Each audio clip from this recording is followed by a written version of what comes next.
It was a small, cluttered room in the back of an aging apartment complex on the outskirts of Milwaukee, Wisconsin. The paint was peeling, the walls were bare, and the room was filled with second-hand furniture and memories that seemed as worn as the carpet beneath them. This was where John, a 72-year-old retired mechanic, lived, a modest life, and one that had seen its fair share of hardship, loneliness, and disappointment. Once John had dreams of family, stability, and a home where he would be surrounded by loved ones. But life had not gone the way he had hoped. John had raised his 2 sons as a single father after his wife had passed away suddenly when the boys were still young. He had sacrificed so much for them, working double shifts, skipping meals, and scraping together every last penny to make sure they could have a better life than he had known. But as they grew older, they grew distant, eventually drifting away completely. Now, in his old age, he found himself alone, visited only out of obligation, if at all. He felt the sting of rejection most sharply when his youngest son and his wife refused to let John stay with them during his recovery from a recent surgery. Though John had asked with humility, needing support for just a few weeks, they had brushed him off, suggesting he look into assisted living. That rejection echoed the countless other moments he had felt cast aside, only now it seemed final, a bitter confirmation that he was truly on his own. Physically weak and emotionally drained, John had started to lose hope. His days blurred together as he settled into a quiet routine of simple meals, reading worn-out books, and nursing the lingering aches in his bones. He was a man defeated, carrying the weight of an unfulfilled life. Every day he wondered if this was all there was left for him. Then, on an ordinary Wednesday morning, John stumbled upon a flyer that would unknowingly set his life on an unimaginable path. He'd spotted it lying on the floor near his building's entrance, as if it had been left there just for him. It was a promotional flyer for the state lottery, brightly colored and with large, bold text, promising life-changing winnings. John couldn't help but chuckle bitterly. He had never been a gambling man. He'd always been too practical, too grounded in reality. But something about this flyer tugged at him. He took it back to his room, pondering the remote possibility that maybe, just maybe, this was a sign. John sat at his small kitchen table, staring at the brightly colored lottery flyer, as if it held answers to questions he hadn't yet asked.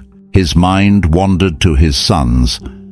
How could they have turned their backs on him so completely? He'd never been a perfect father, but he had given them everything he could.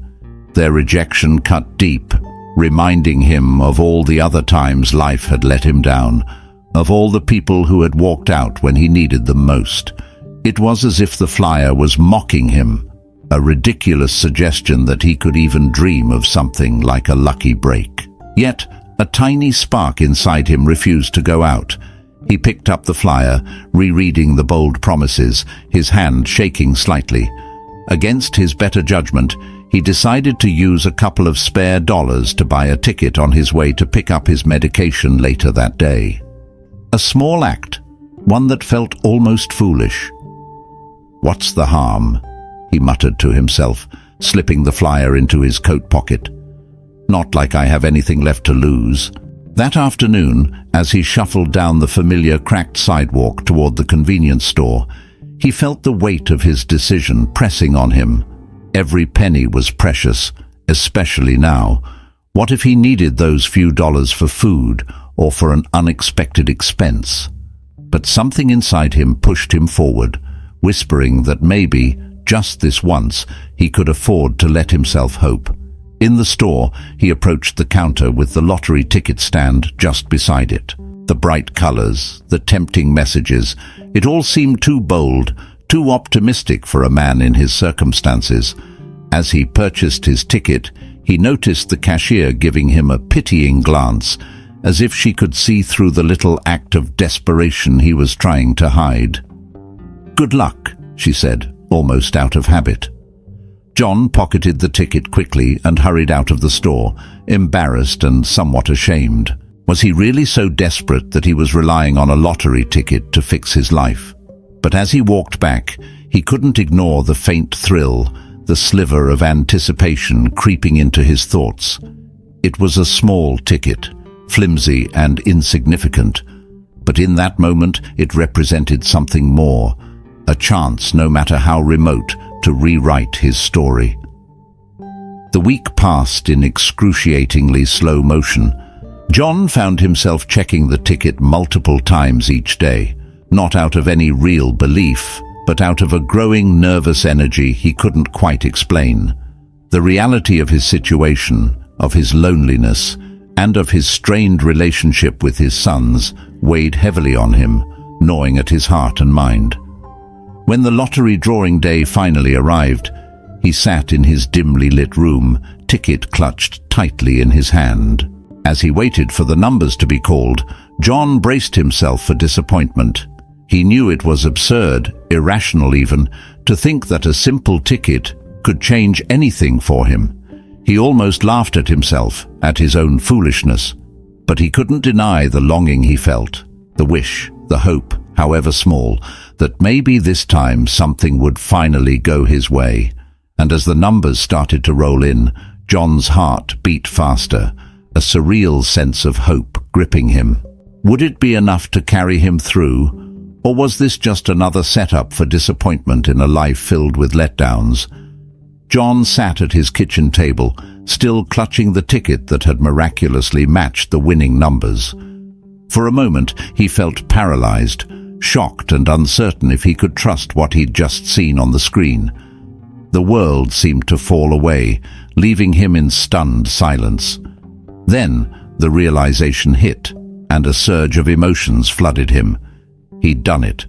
Against every odd imaginable, he'd actually won. But as the reality sank in, his mind drifted to those who had once filled his life and were now, more than ever, absent. The first call he made was to his eldest son, Tom, someone who had always admired success, but had distanced himself from John's modest life. Tom picked up after a few rings, his voice cold and distant, as if already bracing himself for the possibility of another request for help. "What is it, Dad?" Tom's voice was as clipped as ever, and John felt the familiar sting. He almost faltered, hesitating to tell his son about the incredible news, but he couldn't contain himself. "Tom, I won the lottery," John said, his voice filled with an excitement he hadn't felt in years. He waited, expecting, hoping, to hear even a sliver of joy or surprise from his son. Instead, there was a pause, followed by a skeptical laugh. "Sure, Dad," Tom replied. "How much was it? $100? "No, Tom, it's millions," John said, his voice soft, almost reverent. He could hardly believe it himself, but as he spoke the words aloud, he felt them solidify, become real. Another silence, this one colder than the first. "Are you serious?" Tom finally asked, his tone shifting from disbelief to something darker. "So, what do you plan to do with all that money?" John felt a twinge of disappointment at his son's response. He hadn't imagined Tom would be overjoyed, but he hadn't expected the hardness in his voice either. "I don't know yet," John said, trying to keep his tone light. "Maybe I'll travel, or maybe buy a small house on the coast." Tom let out a slow breath.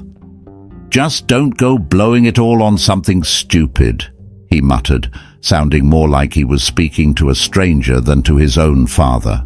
Before John could say anything else, Tom ended the call with a hurried, "Talk later," leaving John staring at his phone in disbelief. Hoping for a different reaction, John called his youngest son, Aaron, who was always more empathetic but had grown distant over the years. However, Aaron's response was barely warmer. Though Aaron seemed somewhat pleased for him, John could sense a quiet resentment, as if Aaron was wary of what this change might mean.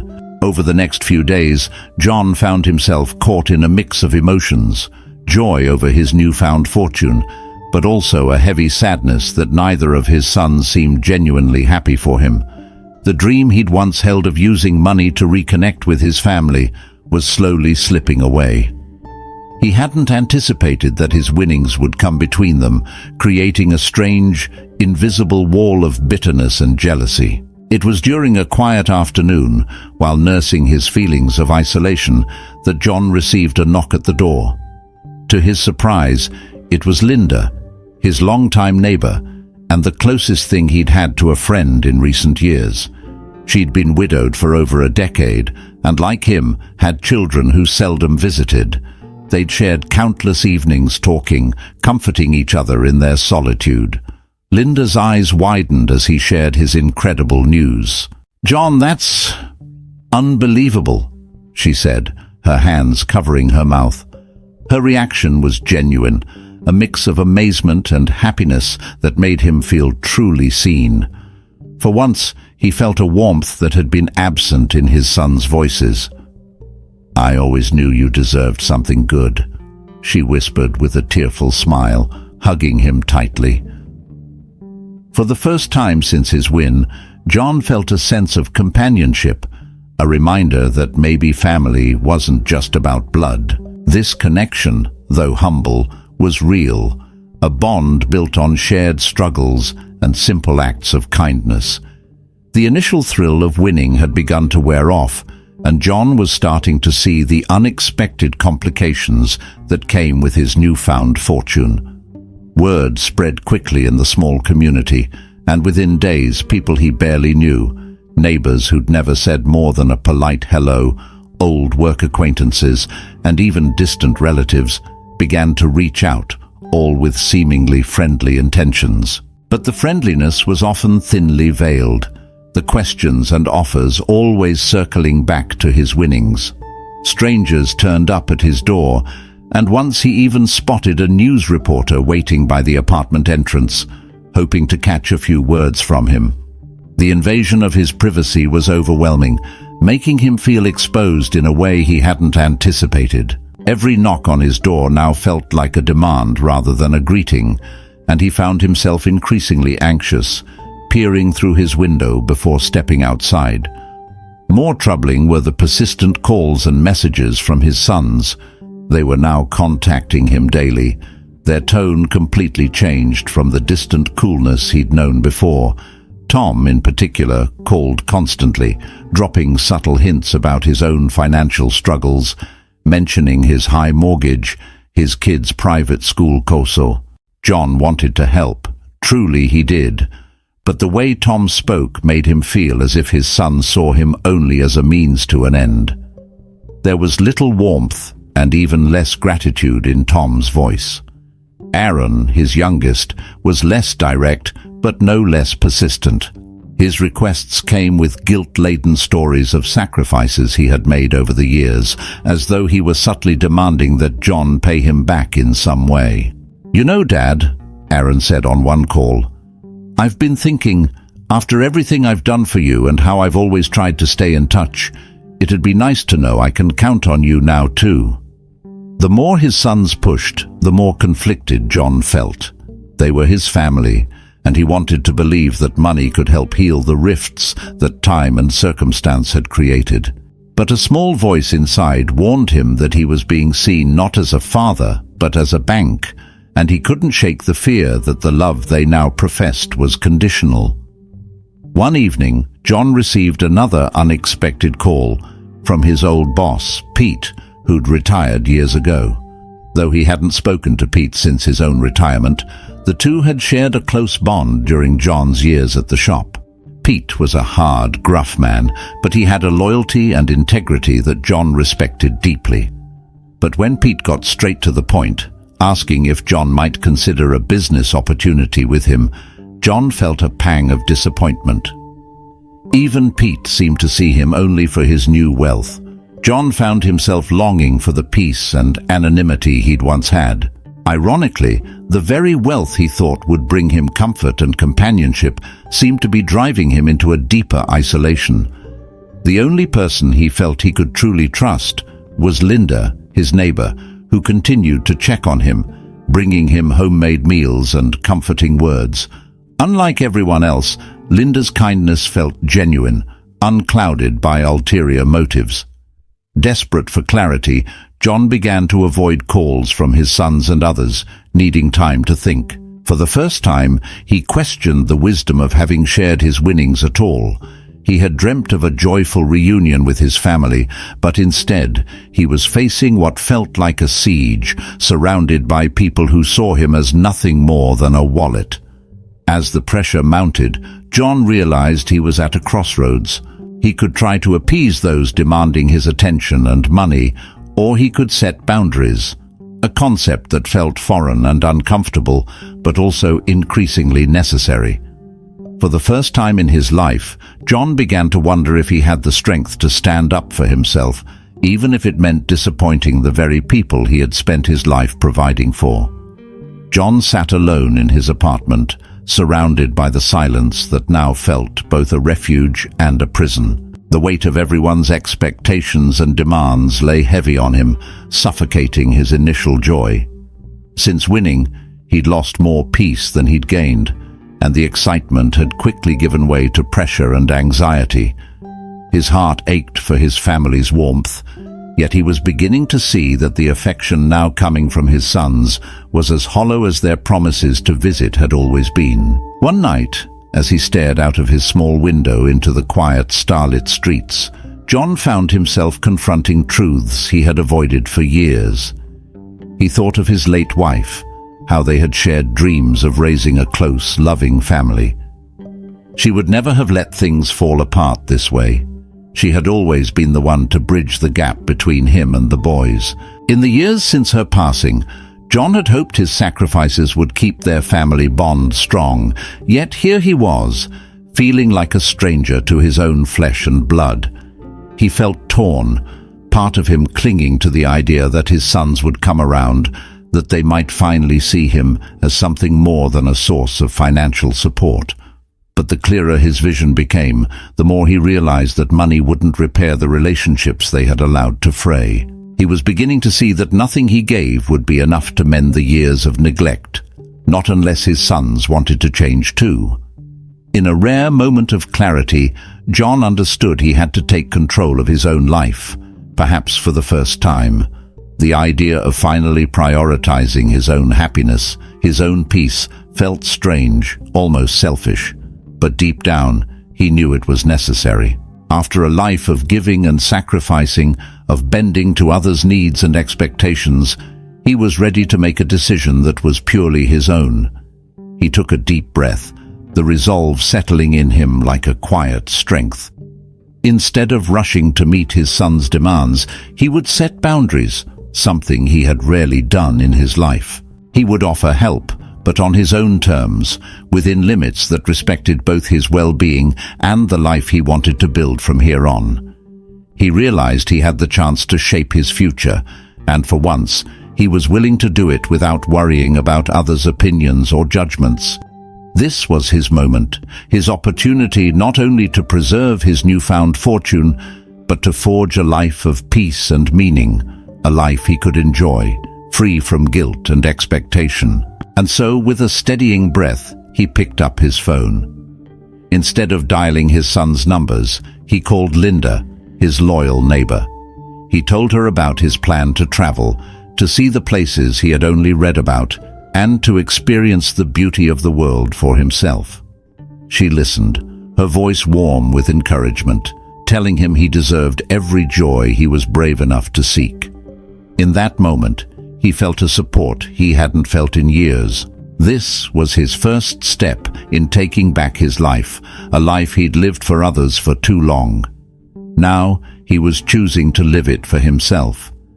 As John took his first steps toward building a life on his own terms, he braced himself for the reactions he knew would come from his sons. Setting boundaries had brought him a sense of newfound control, a quiet confidence he hadn't felt in years. But that confidence was soon tested when Tom and Aaron confronted him, angered by the limitations John had put on their requests. Tom, ever the assertive one, showed up unannounced at John's apartment. His face, usually cool and collected, now wore an expression of frustration that was unmistakable. "Dad, what's going on? I mean, we're your family, aren't we? Why are you suddenly acting like you can't help us out?" His voice was edged with entitlement, as though he couldn't fathom why John might want to hold on to his own winnings. John, feeling a rush of disappointment, took a breath before replying. "Tom, I've spent my life giving to you and Aaron. I'm happy to help, but I need to make sure I'm taken care of too." The words felt foreign, yet powerful. For once he wasn't bending under pressure or guilt. He was standing up for himself. Tom's face hardened, and he crossed his arms, his tone sharp. "So that's it, huh? You win a few million and suddenly you're too good to help your family. You think that's what Mom would have wanted?" The mention of his late wife sent a pang through John's heart, but he held his ground. He knew Tom was trying to manipulate him, using guilt as a weapon, and he wasn't willing to give in. Aaron's reaction was less confrontational, but no less difficult. He sent a long message, appealing to John's emotions, hinting at financial struggles, but never directly asking for help. Yet the underlying resentment was clear. "I just thought that after all these years you'd want to make things right," he wrote, implying that somehow John owed him, as if financial assistance could mend the years of emotional distance between them. As John read the message, his resolve faltered. He was torn, his heart pulling him in two directions. Part of him longed to fix everything, to give them the money if it meant winning back their love, even if that love was conditional. But another part, the part that had been growing since he set his boundaries, resisted. He knew that giving in wouldn't bring them closer. If anything, it would drive them further apart, confirming to them that they could control him with guilt. Amid the growing tension, John confided in Linda, his trusted friend and neighbor. Over cups of coffee and quiet evenings spent talking, Linda listened as John expressed his fears, his guilt, and his pain. She reminded him that real love wasn't transactional. "John, you've given them everything you had," she said softly. "It's not selfish to keep some of that for yourself now. If they love you, they'll come around, and if they don't, maybe it's time to let go." Her words lingered, a steady source of strength that guided him as the conflict with his sons continued to escalate. Aaron and Tom began distancing themselves, their calls and texts turning colder with each refusal. John felt the sting of their rejection, the aching loneliness that seemed to grow with each confrontation. But he also felt a flicker of pride, a small light within him that refused to be extinguished. His son's disappointment was painful, but he knew that compromising his newfound sense of self would hurt even more. He couldn't buy back their love or fix years of strained relationships with money alone, and deep down, he knew he didn't want to try. So, even as he mourned the family connection he'd hoped his winnings would rekindle, he remained firm in his choice. In standing up to his sons, John found himself on the path to reclaiming something far more valuable than money, his own dignity and the possibility of a future where he could truly be at peace. In the quiet days that followed his sons' confrontations, John found himself reflecting deeply on the choices he'd made and the relationships he'd tried so hard to mend. The rejection was painful, but with every day that passed, he felt himself growing stronger, more resolute in his newfound independence. He began to realize that his dreams of reconnecting with his sons had been clouded by a longing for the family they once were, not the family they had become. One evening, while sitting with Linda, he confided these thoughts, admitting that his whole life had revolved around a belief that his sacrifices and love for his sons would be repaid in loyalty and respect. Linda listened with her usual patience, a gentle smile of understanding on her face. "John," she began, her voice soft but firm, "sometimes we think love means giving everything, but real love isn't about erasing yourself for others. It's about respecting yourself too, no matter who it's for. Those words struck something deep within John, illuminating a truth he had never fully accepted. He had spent his life defining himself by what he could give to others, especially his sons. But now he saw that he had his own worth, independent of what anyone thought or expected of him. In all his years, he'd never allowed himself the freedom to prioritize his own happiness. A few days later, a letter arrived in the mail from an old friend he hadn't spoken to in years. Mark, a former colleague from his days as a mechanic, had heard about John's winnings and wrote a heartfelt note, recalling their younger days and the bond they'd shared during long, exhausting shifts. He congratulated John without a single mention of money, simply happy to reconnect and reminisce. In his message, Mark had written, "You always had a way of making the hard days easier for everyone around you. I hope you're finally taking some time to make things easier for yourself." For John, this message was a revelation. The people who truly cared for him, like Linda and Mark, wanted nothing but his happiness. They reminded him of a side of himself he had forgotten, a man who could be valued for his presence, his kindness, and his resilience, not just for what he could provide. He realized, perhaps for the first time, that there were people in his life who appreciated him not for his money, but for his spirit. This shift in perspective brought an unexpected sense of liberation. John felt the weight of his son's expectations loosening its hold on him, replaced by a quiet confidence. His vision of family was expanding to include those who genuinely cared for him, regardless of blood or obligation. He saw that he could forge a life with people who cherished him for who he was, and not just what he could give. Empowered by this realization, John began to make plans for his future, not based on anyone else's demands but on his own dreams. He wanted to travel, to see the places he'd always imagined. He wanted to reconnect with friends who, like Mark, valued him for who he was. And he wanted to spend time with Linda, who had been a true friend through his trials and triumphs. For the first time in his life, John felt free to live as he wished, no longer tethered to others' expectations. The sense of peace he'd longed for was finally within reach, and he intended to embrace it fully. With his mind clearer and his heart lighter, John took the first steps toward his new life. Inspired by his recent realizations, he decided to act on his long-held dream to travel. For years, he had only known Milwaukee's gray winters and the constant noise of the city. But now, with freedom and resources, he could finally explore the world beyond his apartment walls. A faint, unfamiliar thrill blossomed within him as he made his plans.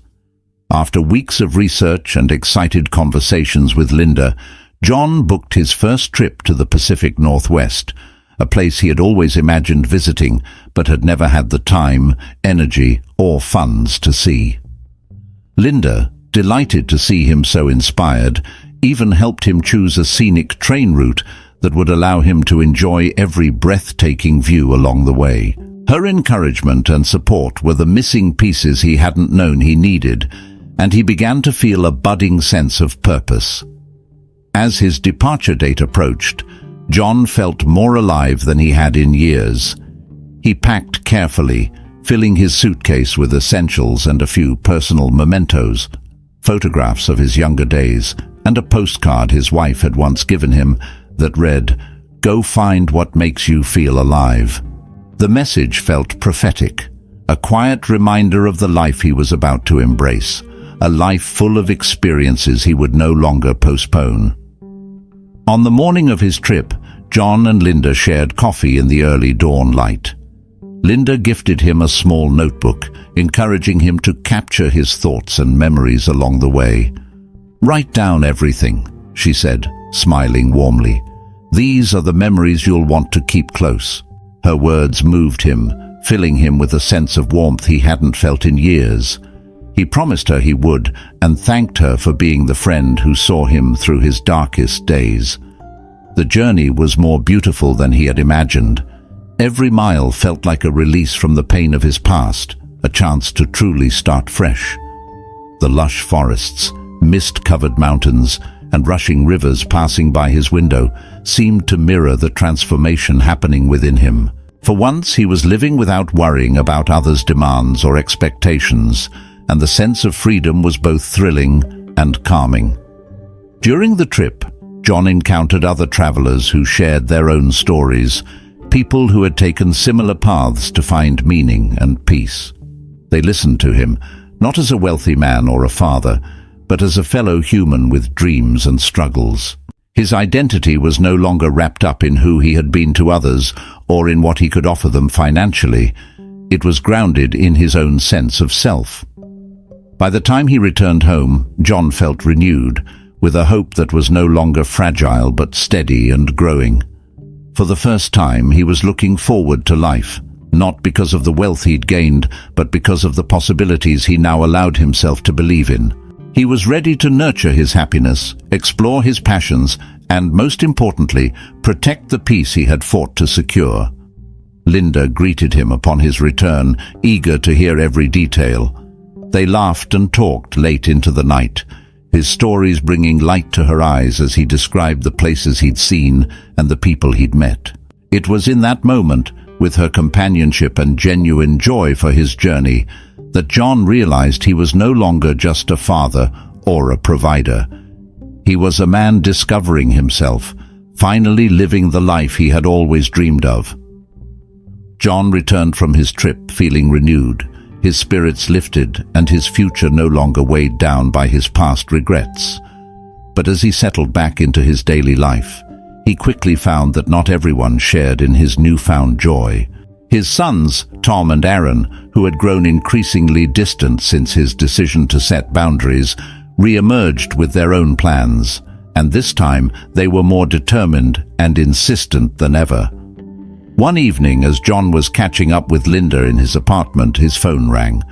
He glanced at the screen and saw Tom's name. Hesitantly, he picked up, only to be met with a familiar edge in his son's voice. "Dad, we need to talk," Tom began, not bothering with pleasantries. "Aaron and I have been discussing things, and we think you're making a huge mistake with how you're handling this money. You're out there traveling, spending all this cash on nonsense when you should be investing it for the family." John took a deep breath, feeling the old frustration bubbling up, but he kept his tone calm. "Tom, I've made my decisions about the money, and I've worked hard to make sure I'm using it in a way that brings me happiness. I don't need to justify it to anyone." Tom's response was cold. "So what?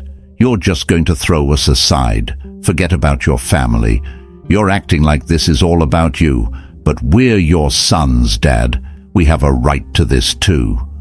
The words cut deeper than John cared to admit. In his son's eyes, his worth was still tied to what he could provide for them.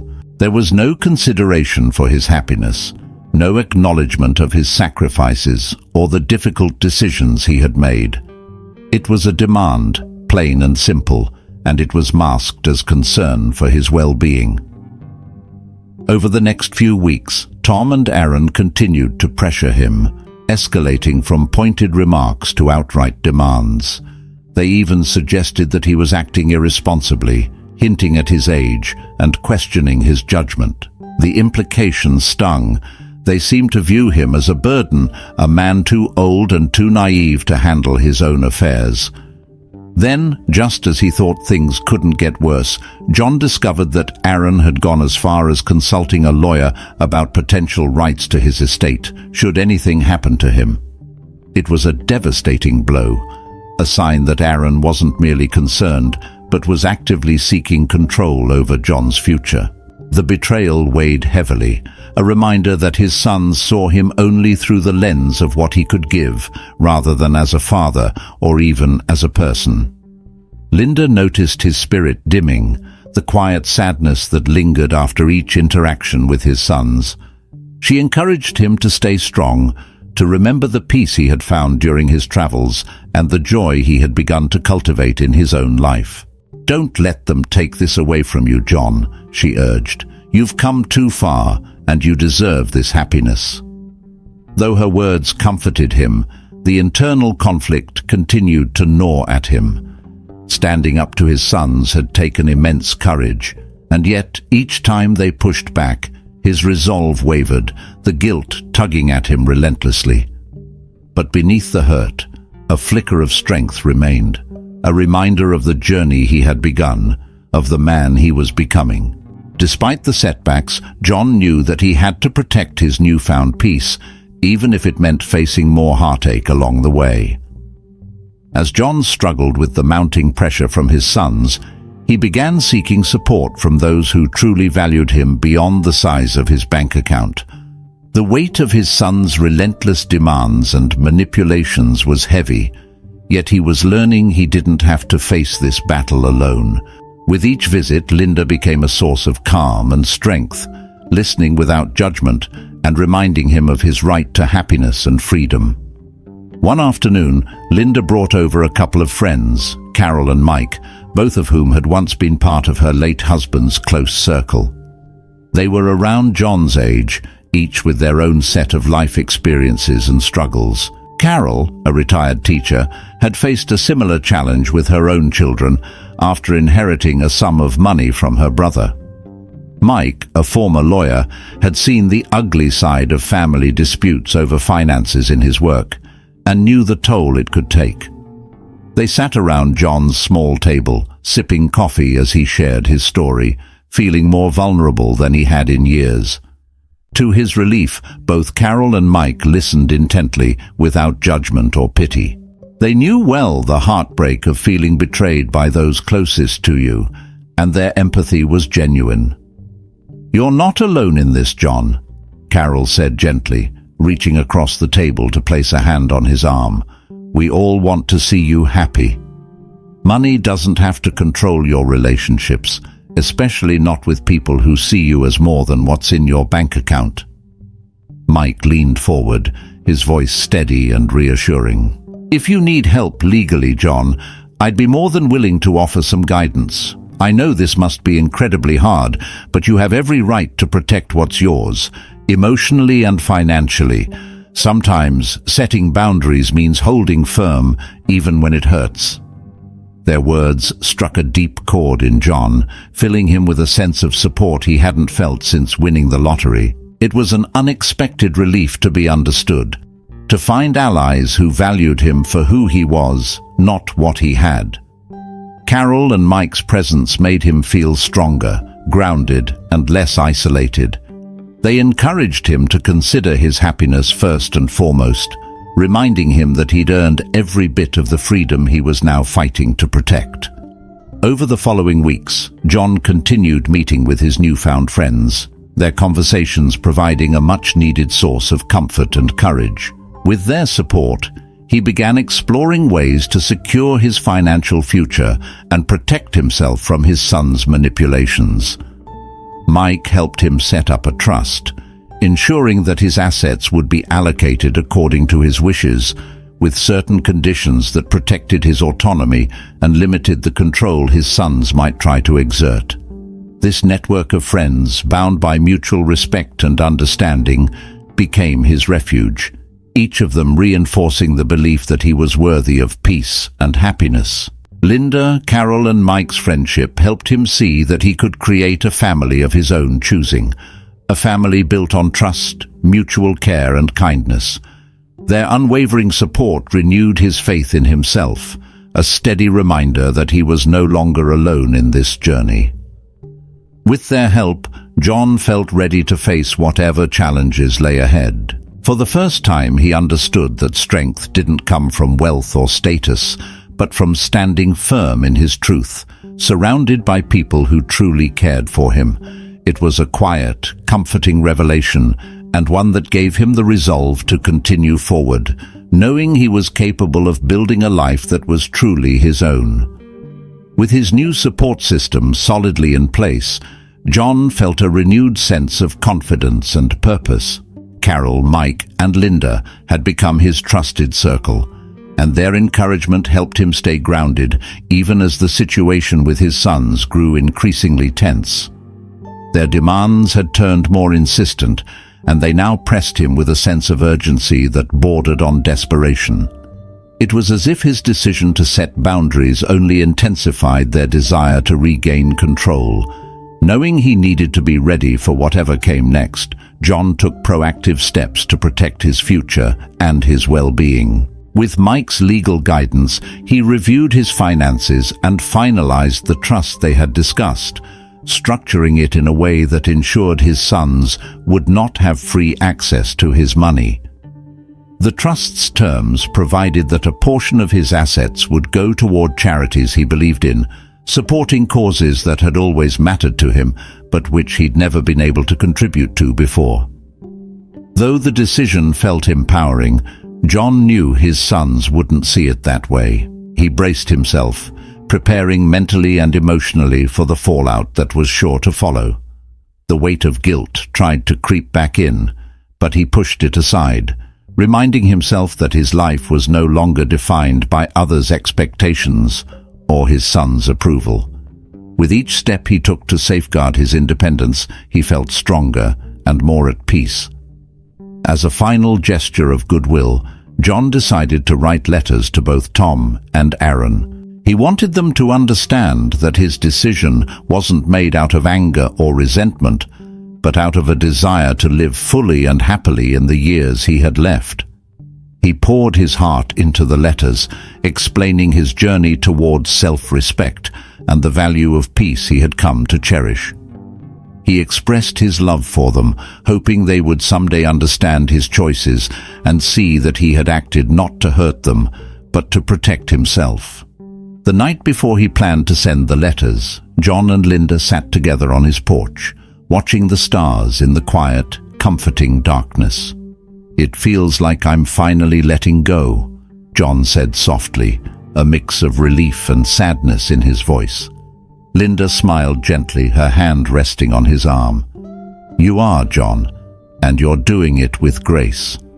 They may not understand it now, but one day they might come to see the strength it took for you to choose your own happiness.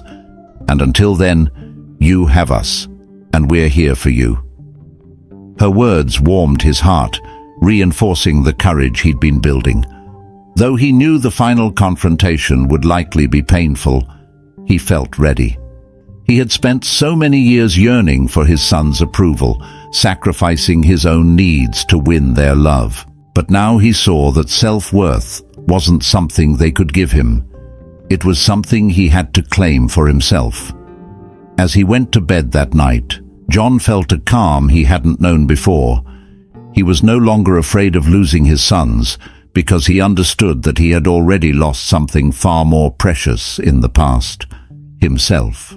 Tomorrow he would send the letters, close this chapter, and prepare himself to face whatever came next, knowing he had built a new family around him that saw him for who he truly was. This, he realized, was the true reward life had given him: a sense of belonging, built not on obligation or expectation, but on genuine connection and care. The day after mailing his heartfelt letters to Tom and Aaron, John found himself feeling lighter, as if a weight he had carried for decades was finally slipping away. But the peace didn't last long. Late that afternoon, his phone rang, the familiar caller ID flashing Tom's name. John's heart clenched, and he took a steadying breath before answering. "Dad, what the hell is this?" Tom's voice was thick with anger. "A letter? You think you can just cut us off with a letter?" John could feel the surge of his son's frustration, but he held his ground. "Tom, I wrote that letter to explain my decisions to you. I want you and Aaron to understand that this wasn't an easy choice, but it's one I needed to make for my own happiness." "Your happiness? Since when have you ever cared about that?" Tom's words were harsh, laden with resentment. "We're your family, Dad. You're supposed to care about us, support us, and now you're just throwing it all away on strangers and trips?" "Tom, I've spent my whole life sacrificing for this family," John replied, his voice steady but sad. "But I'm not just here to be used. I have dreams too, things I've waited too long to pursue. I deserve some peace, some happiness."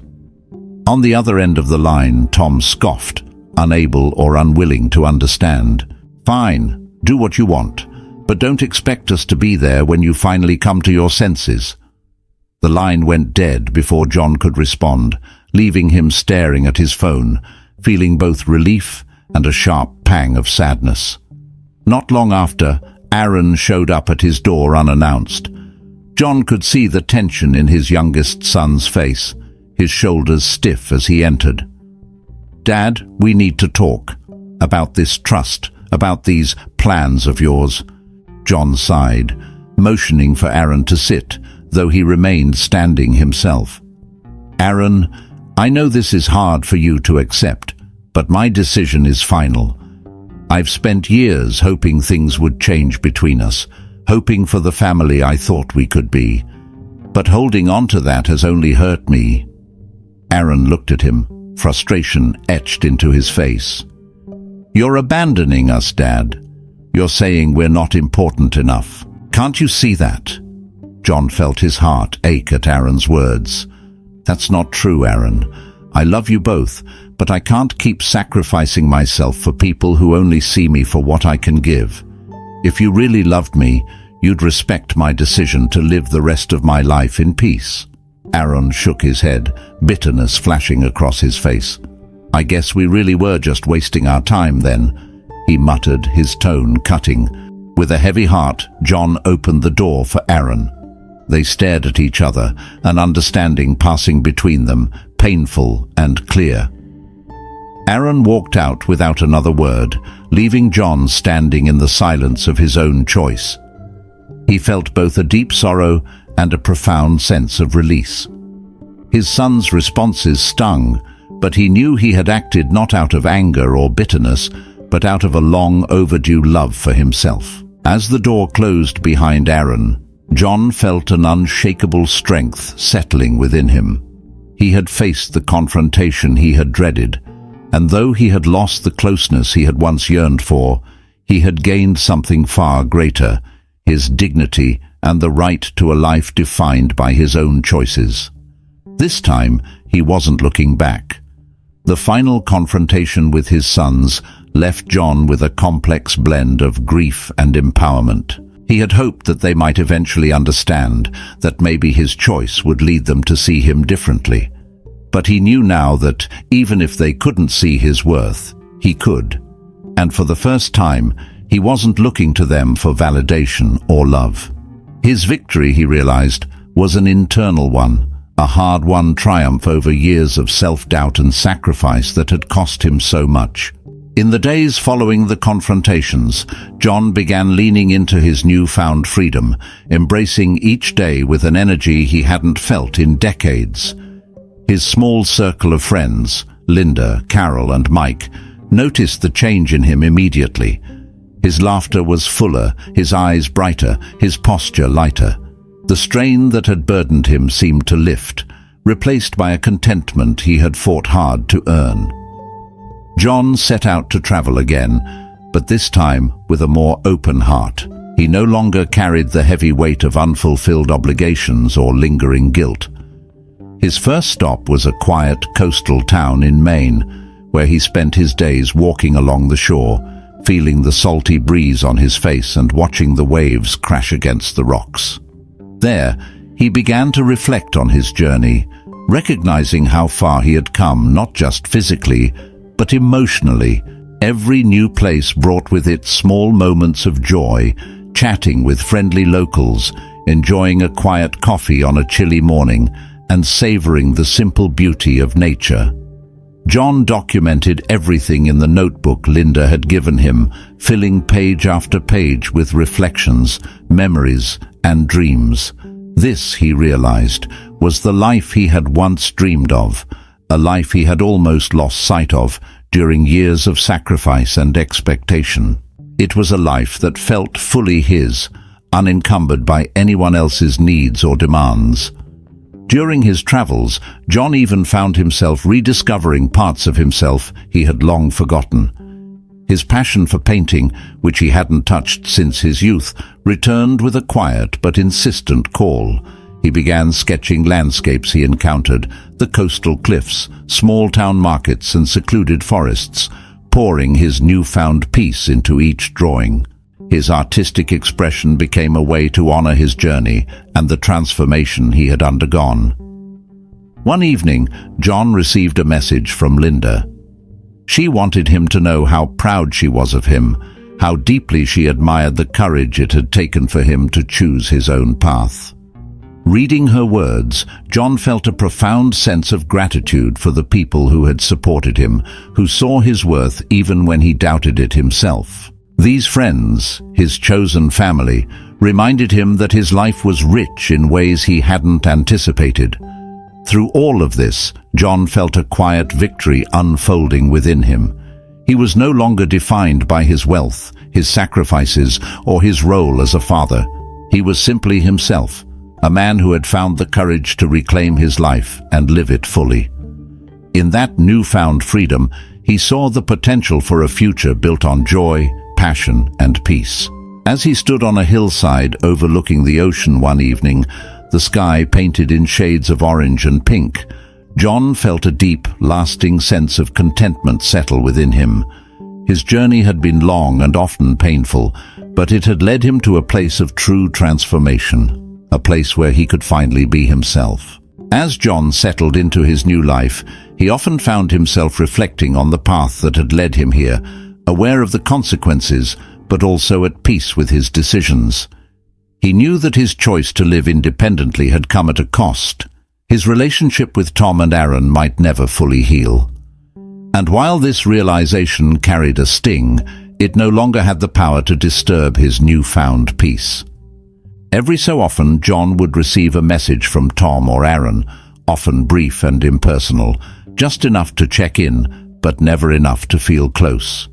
The distance between them was palpable, and though it saddened him, he recognized that his sons needed time. Perhaps in their own way, they were struggling to reconcile the man they had once controlled with the man who now stood firm in his independence. It would take time, he realized, for them to understand that love and money didn't have to intertwine. Instead of feeling defeated, John used these reflections to strengthen his resolve. He saw this distance as a necessary step in reclaiming his life, a bittersweet reminder that his journey to self-respect and peace came with its own sacrifices. Through his travels and in his journal entries, he began processing this pain, recognizing that moving forward meant leaving certain parts of his past be. In his quiet moments, John often thought about the life he had imagined for himself and how far his journey had diverged from that dream. But as he looked around at the friendships he had nurtured with Linda, Carol, and Mike, he felt a deep gratitude. They had become his support, his family, and their companionship filled the emotional gaps left by his son's absence. Together, they shared laughter and stories, creating new memories that brought him genuine joy. One afternoon, while visiting a local gallery in a small town, John spotted a group of artists painting a landscape of the nearby hills. Moved by their passion, he struck up a conversation with one of them, a woman named Sophia, who invited him to join their weekly sessions. Nervous but excited, John accepted, and soon he was painting regularly, pouring his emotions into his art, expressing his journey in colors and strokes that felt truer than words. Through art, he found a way to process the mixture of pain and triumph that filled his heart. He realized that every brushstroke, every color he chose, reflected his journey, from the heartbreak of his strained family ties to the strength he had found within himself. His paintings were not only an expression of his transformation, but a testament to the consequences he had accepted for the sake of peace and happiness.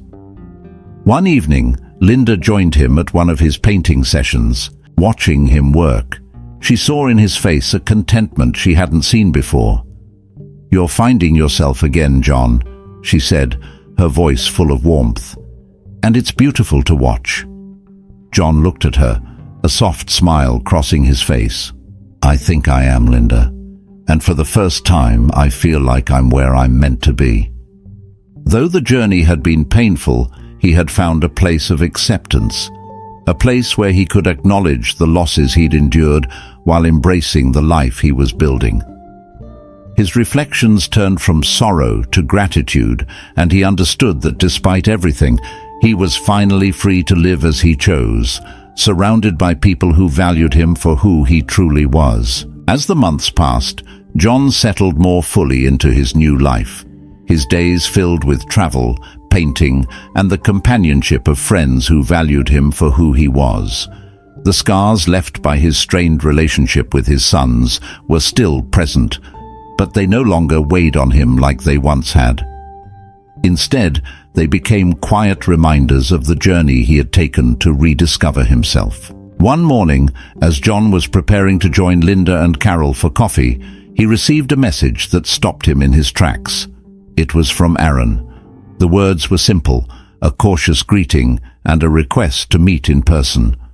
John felt a familiar pang in his heart, a mixture of hope and apprehension. Though he had made peace with his son's distance, he had always quietly wished that someday they would reach out, not for money, but to reconnect. They agreed to meet at a small diner where they used to go when Aaron was a child. As John sat at a corner table waiting, he found himself rehearsing words of encouragement and forgiveness, wondering what direction their conversation might take. When Aaron arrived, John saw a hesitancy in his son's eyes that he hadn't seen before. Aaron sat down, his posture slightly slouched, and after an awkward pause, he finally spoke. "Dad, I've had a lot of time to think," Aaron began, his voice softer than John remembered. "And I wanted to say, I'm sorry for how I acted and for the way Tom and I tried to control things. I don't know why we got so lost in it, but I think I understand now why you did what you did." John felt a wave of relief wash over him, his heart filling with a cautious optimism. "Thank you, Aaron. That means a lot to hear," he replied, his voice steady. "I know this hasn't been easy on either of us. I've made my own mistakes too, but I think setting those boundaries was something I had to do. For both of us." Aaron nodded, a faint smile crossing his face. "I guess I just didn't want to admit that you could live without us. Without me. But seeing you now, happy and settled, I don't know, Dad. I think I finally get it." Their conversation continued, slowly weaving through years of misunderstandings, missteps, and hurt feelings. John found himself able to share the pain he had felt, the loneliness and disappointment, but also his desire for them to be a part of his life, even if it looked different than before. Aaron listened, genuinely listening, and for the first time, John saw a glimmer of the closeness they had lost. Over the coming weeks, their contact became more frequent, each interaction a small step toward rebuilding trust. Though Tom remained distant, John felt a sense of closure with Aaron, a mending of old wounds he hadn't dared hope for. They didn't talk about money or inheritance. They talked about life, about family, about healing. Aaron began to visit more regularly, sometimes joining John and his friends, sharing stories, laughter, and memories of times gone by. One afternoon, as they sat in John's living room, Aaron looked around at his father's paintings, his face softening. "You've created something really beautiful here, Dad," he said, his voice thick with emotion. "I think Mom would be proud." John smiled, feeling a warmth he hadn't felt in years. "Thank you, Aaron. I think she'd be proud of us both." In that moment, John felt the closure he had longed for, not because everything was perfect, but because he had finally allowed himself to be truly seen, flaws and all. He had embraced the family he had, not the one he'd imagined, and in doing so, he had found a path to peace. As the years went by, John found himself surrounded by a life that felt full and meaningful, even in ways he hadn't initially imagined. His modest apartment had transformed into a sanctuary of creativity, filled with paintings and sketches that documented his journey, a visual record of his growth, heartbreak, and renewal. His friendships with Linda, Carol, and Mike grew deeper, and they had become his chosen family, a network of warmth, laughter, and unconditional support. His relationship with Aaron, though tentative at first, continued to deepen as well. They didn't see each other every week, and they didn't pretend that but the trust between them was real, rebuilt carefully and with mutual respect. Aaron had even begun attending some of John's art shows, quietly proud of his father's accomplishments, finally seeing John for the man he was, not just the father he had known. One crisp autumn evening, as John sat in his small gallery space preparing for a local exhibit, he took a moment to look around. The walls were lined with his work, landscapes of all the places he had visited, reflections of his experiences, and portraits of the people who had changed his life. For the first time, he felt a sense of completion, as if he had given form and color to the journey that had once felt impossible to express. Linda joined him that night, her face glowing with pride as she took his hand. "You've come so far, John," she whispered, her eyes misty. "I hope you know how much you inspire everyone around you." John smiled, his heart swelling with gratitude. "I didn't set out to inspire anyone, Linda," he replied softly. "I just wanted to find myself again, and along the way, I found the kind of life I didn't even know was possible." After the exhibit, John made his way back home, where he took out the notebook Linda had given him years before, the pages filled with entries that spanned his transformation. He read through them, feeling pride and peace in every word. It was a chronicle of a man who had learned to embrace his own worth, someone who had the courage to let go of expectations and love himself, even when it meant facing painful truths. As he wrote a final entry, he thought about the message he wanted to leave behind, not only for himself, but for anyone who might come across his story one day. He wrote, "The greatest wealth isn't in what we hold in our hands, but in the freedom we find in our hearts. No amount of money can buy the peace of knowing who you are and what you truly deserve. For those willing to seek it, there's a life waiting beyond fear, beyond obligation, and beyond sacrifice, a life that's worth everything." With these words, he closed the notebook, feeling a profound sense of satisfaction. His life had taken a path he could never have predicted, one filled with trials he'd barely endured and victories he'd never dreamed of. But in the end, he had found a place of truth, peace, and quiet joy. He was, at last, content. John's story was one of resilience and rebirth, a testament to the power of self-respect and courage. In his heart, he knew he had transformed not only his life, but also the lives of those who had witnessed his journey. And as he walked toward the next chapter, he carried with him a legacy of hope, a reminder that it's never too late to find yourself, to choose happiness, and to live freely.